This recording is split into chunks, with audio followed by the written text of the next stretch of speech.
কুষ্টিয়া জেলা তারাগনিয়া বাজার। দেখা যাক দেখি আলুর বাজারটা কত, আলু কি দাম বিক্রি হচ্ছে। এই দেখুন আলু খায় না, আলু আবার বলছে এখন পাবে না। দেখতে পাচ্ছেন, দেখি কি দাম বেচা কিনা হচ্ছে আলু। তবে আলুর কৃষকের মুখে হাসি ফুটেছে মনে হচ্ছে আর কি, আলুর দামটা ভালো যাচ্ছে। এই হলো আলুর সাইজ, এই হলো আলু।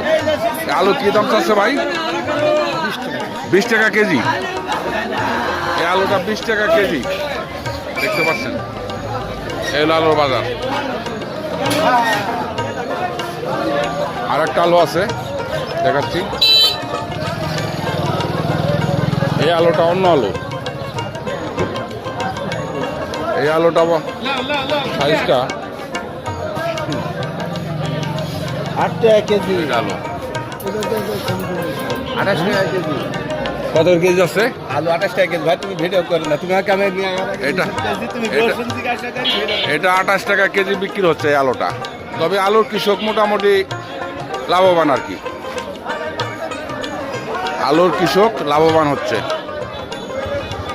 এই হলো বাজারের পরিস্থিতি আলুর।